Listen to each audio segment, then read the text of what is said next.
Hello everyone, welcome back to my new mini blog. দেখতেই পাচ্ছ এখানে বেটু ঘুরতে যাবে বলে বাড়ির কাউকে নিয়ে যাবে না বলে বায়না বলছে সবাইকে যে ও সবার সাথে যাবে, বাট ও ঘুরতে যাওয়ার সময় কাউকে চিনতে পারে না। যার সাথে ঘুরতে যাবে তার সাথেই ঘুরতে যাবে, আর বাদ বাকি কাউকে নিয়ে যাবে না।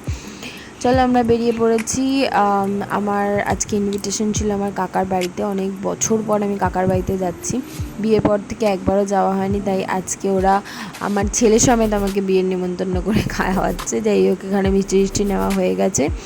ওই পাড়াটার সাথে অনেক নস্টালজিয়া জড়িয়ে আছে। আর এই যে আমরা কথা বলতে বলতে আমার কাকার বাড়ির সামনে পৌঁছেও গেলাম। এই যে কাকার বাড়িতে ঢুকছি, খাওয়া দাওয়ার সময় একটাও ক্লিপ নিতে পারিনি, বিকজ খাওয়া দাওয়ার সময় আমার ফোনটা কাজ করছিল না। আর এখানে বেটু এসেই তার কার্যকলাপ শুরু করে দিয়েছে। লাস্টে তো আমার কাকা পড়েই গেছিলো সিঁড়ি থেকে, তার এত দাপাদাপি চোটে। তো যাই হোক, এই যে এখানে বেটুর মতো কাজ করছে। আর এই জায়গাটা, এই পাড়াটায় আমি অনেক ছোটোবেলায় এখানে আমরা থাকতাম। তারপরে একটু বড় হয়ে যাওয়ার পরে আমি চলে গেছিলাম। এই যে আমাদের সেই গলিটা দেখেই নিজেকে, মানে কত বছর পরে এই গলিটাতে আমি সেদিনকারে গেছিলাম।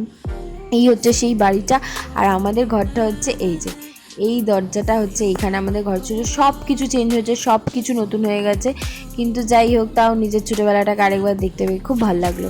চলো টাটা, ব্লগটা কেমন লাগলো প্লিজ জানিও, বাই।